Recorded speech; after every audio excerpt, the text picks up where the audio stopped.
What's up, you freaking geniuses? So in this video, I'm going to teach you how to find the missing dimension of a prism when given the volume. All right, so let's start with this example right here. So as you can see, we have a rectangular prism. So for a rectangular prism or a square prism or a cube or anything that basically looks like a box, the volume is going to be equal to the length times the width times the height. All right. So here, the volume is given, right? It's 560 feet cubed. So the volume is 560, and that's going to be equal to, again, the length times the width times the height. So here, the length is 7, the width is 8, and the height is unknown, right? It's just u. So here we're going to say 7 times 8 times u. Okay, so then here we can simplify this a little bit. We'll get 560 is equal to 7 times 8 is 56, and that's times u, right? So times u. So to solve for u here, we can get rid of this 56 by dividing both sides by 56. These cancel out. On this side, 560 divided by 56 is equal to 10. So we get that 10 is equal to u, right? So the height of this missing dimension right here is 10 feet. Boom.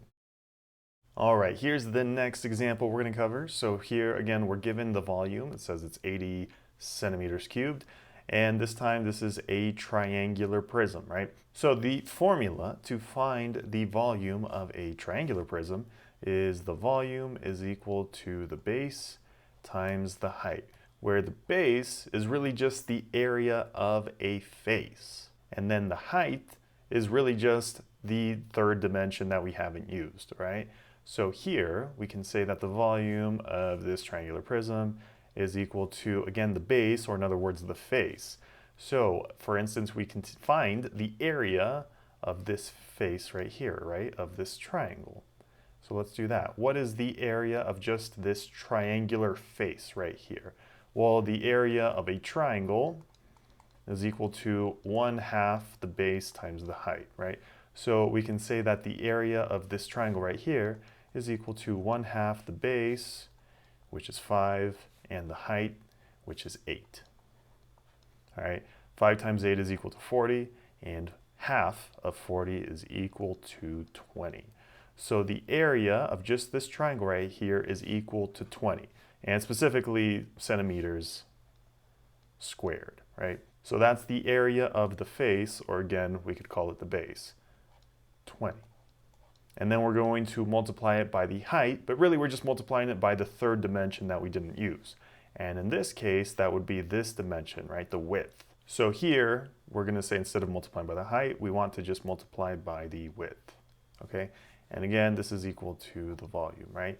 So now let's plug in a couple things that we know. So again, the volume here is given, right? It's 80 centimeters cubed. So we're going to plug 80 in for the volume. So 80 is equal to 20 times W.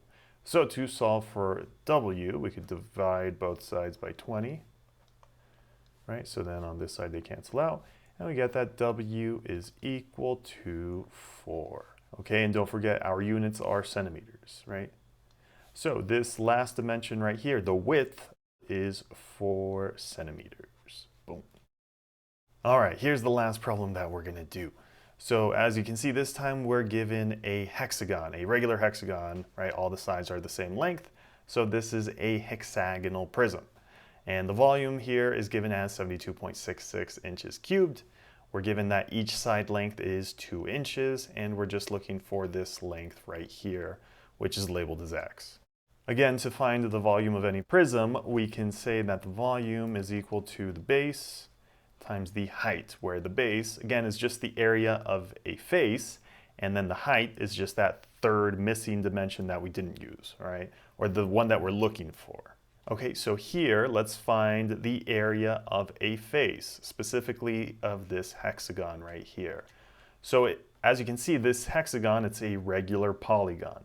And in order to find the area of any regular polygon, I'll write it over here, the area of any regular polygon is equal to 1/2 a times n times s, where a is the length of the apothem, n is the number of sides, and s is the length of each side. Okay, so here, let's start by finding the apothem.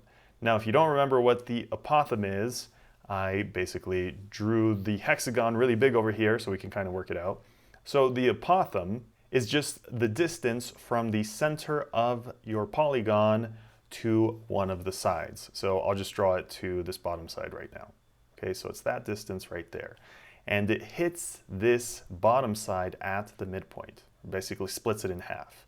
And when it does that, it also creates a right angle. Okay, so we've established that this length right here, this distance, is the apothem.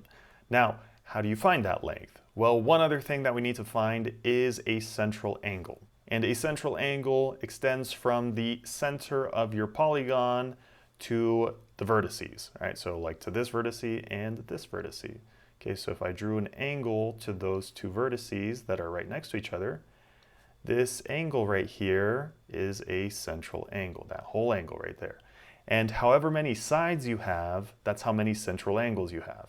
All right, so for instance, I could draw another central angle between these two vertices, right? So I could draw it from the center to that vertice and from the center to that vertice, okay? This is also a central angle. Now, in order to find the measure of a central angle, the formula is pretty straightforward. It's just a central angle is equal to 360 divided by n, where n is the number of sides of your polygon. So since this is a hexagon, 6 sides, right?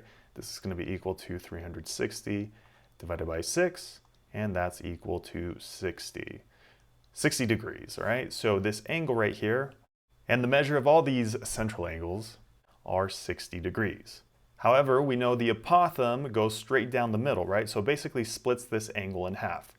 So if this whole angle is 60 degrees, we know this half is 30 degrees, and this half is 30 degrees.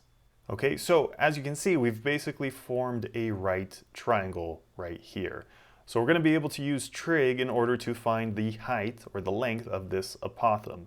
One last piece of information that we need though, that would be helpful anyways, would be these lengths down here. So we know that this whole length, right, so it says the whole length over here is 2 inches.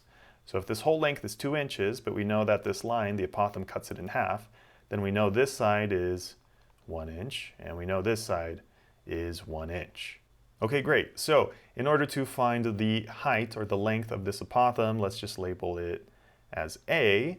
We can use this angle that we found, this 30-degree angle, and label all of our sides. So we want to label all 3 sides of our triangle, the hypotenuse, the opposite side, and the adjacent side. All right, so here for this right triangle, we can see that this longest side, this would be the hypotenuse, right? And then in relation to this 30-degree angle, we can see the opposite side would be down here where the 1 inch is.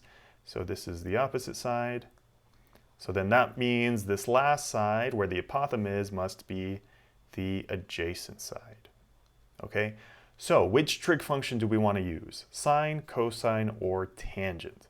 Well, in this case, we would want to use tangent, right? Because tangent relates the adjacent side, which is the side that we're looking for, and the opposite side, which is the length that we know. So if you think about that trig function acronym, SOHCAHTOA, right? SOHCAHTOA. The trig function that uses the opposite side and the adjacent side, again, is tangent. Okay, so here we want to use tangent for this angle that we have, 30 degrees. So here we're going to say the tangent of 30 degrees is equal to the opposite side over the adjacent side, all right? Well, the opposite side, again, we established is 1 inch, so we'll say 1, and that's over the adjacent side, which is the side that we're looking for, right? So we'll just label that as A. Okay, so to solve for A here, we can multiply both sides by A first to get it up in the numerator. So then on this side, the A's cancel out, and then on this side we have A times the tangent of 30 is equal to 1. All right, now to solve for A, we can get rid of this tangent of 30 by dividing both sides by the tangent of 30. All right, on this side, they cancel out, and we get that A is equal to 1 divided by the tangent of 30, which is equal to approximately 1.73, all right? So this is the length of A, of the apothem, all right? So this length right here. So now we can plug it into this formula right here to find the area of the regular polygon. So the area of this regular polygon, of this hexagon, is going to be equal to 1/2 times the apothem, which again is 1.73, and then times the number of sides of our polygon, which here it would be 6, and the length of each side, which we know is 2 inches, right? Now, if you multiply this out, you'll get that the area of this regular polygon, of this hexagon, is equal to approximately 10.73. Okay, so that's the area of this face, or in other words, the base, right? So then here, for the volume, we can say that the volume, and we can just plug it in, right, since we know what it's equal to, 72.66. So here we'll say that 72.66 is equal to that face, which is 10.73, times the height. And again, the height is really just that last missing dimension that we haven't used. Or in other words, the one that we're looking for. So in this case, that would be this length right here, which is labeled as x. So we're just going to say times x. Okay, so then here, to solve for x, we can get rid of this 10.73 by dividing both sides, right, by 10.73. These cancel out, so we get that x is equal to 7. And what are our units? Inches, right? And this is just a length, right? So it's just going to be 7 inches. Boom. So if you found the video helpful, make sure to leave a thumbs up down below. And if you have any questions, let me know in the comments section below.